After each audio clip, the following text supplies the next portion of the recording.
plus rapidement parce que je rentre pas autant dans les détails des services, mais je présente la communauté des dronistes, entre guillemets. Donc historiquement, c'est juste une adresse mail, en fait, une liste d'adresses qui a été créée dans le cadre de Phenom, donc qui est un projet d'investissement d'avenir débuté en 2013 pour développer des plateformes de phénotypage haut débit au champ. Donc on a été quelques-uns à s'équiper de drones avec un prestataire qui n'était pas toujours super rapide à nous répondre. Donc on s'est organisé un peu en réseau pour communiquer, échanger un peu plus rapidement. Donc historiquement, il y a des gens de l'ITB, Arvalis, Terres Innovia dedans. C'est pas juste un réseau INRAE. Euh, Tout récemment, la semaine dernière, on s'est rejoint autour de cette liste, pour certains d'entre nous, à 7 sur 2 jours, pour essayer de s'organiser un peu, notamment autour de la question des traitements de nos données. Et bon, bah, pour échanger, on a donc créé un Mattermost sur lequel on va commencer à épingler des onglets et des thématiques. Donc sur cette liste, on a un recensement qui est certainement pas exhaustif parce que c'est un peu du bouche à oreille au fil des J2M ou on des rencontres que j'ai par-ci par-là. Donc si vous avez dans vos connaissances des pilotes qui sont pas chez nous, ben, envoyez-les nous, on les accueille avec plaisir. Euh, donc, ouais, là, j'ai quelques répétitions. Donc, dans la communauté, on a effectivement vu des géomaticiens s'intéresser de plus en plus à la partie drone. En fait, notamment utiliser des drones pour étalonner des données satellites qui sont de plus en plus résolues. On a autour des activités drone une obligation réglementaire qui est d'écrire un map et de désigner un exploitant avec un E majuscule.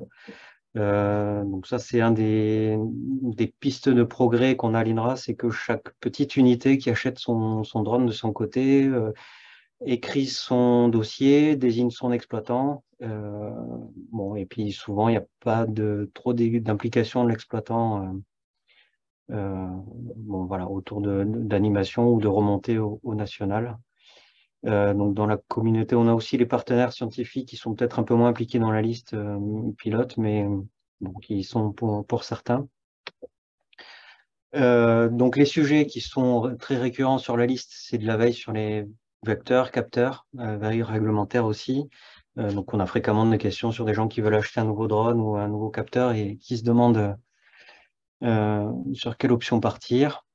Donc je mets également dans la liste la tentative d'organisation de la semaine dernière autour de la plateforme de traitement mutualisé. Donc on a actuellement beaucoup de choses qui se font en local. Et puis on a peut-être deux gros axes qui se sont un peu, qui sont sortis du lot avec donc une solution en open source qui s'appelle Open Drone Map. Et dans le cadre de Phenom, nous on avait développé notre plateforme 4P qui a un lien fort avec un système d'information qui s'appelle OpenSilex FIS.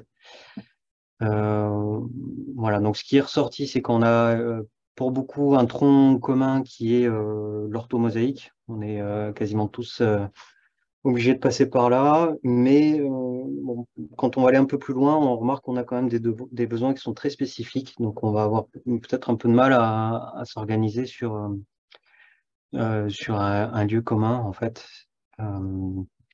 La communauté de drone aussi a exprimé la volonté d'un MANEX, donc c'est le dossier réglementaire dont je parlais au préalable, quelque chose de national, un peu comme ça a pu être fait au CNRS, où il y a bon, une équipe dédiée qui fait du conseil, de l'appui aux pilotes, puisque dès qu'on veut voler près d'un aéroport, près d'une ville, près de bâtiments, on a des déclarations supplémentaires à faire qui ne sont pas toujours simples, surtout pour des gens qui veulent juste faire du pilotage, juste prendre des photos.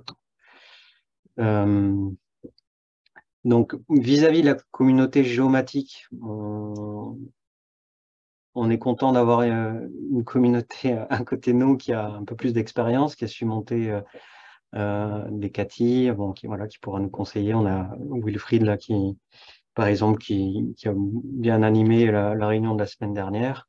Je crois que c'est lui qui suggérait éventuellement la création d'un cathydrone. Donc ça fait partie des questions que je pose, on s'était même pas posé jusque-là. Voilà, donc les points bloquants, c'est que c'est une communauté, on a des pilotes qui sont sur tous les départements de recherche, voire dans plusieurs instituts, avec des besoins et des objectifs variables et spécifiques. Voilà, je pense avoir fait le tour des points qu'il fallait aborder. Si vous avez des questions. Merci Rémi.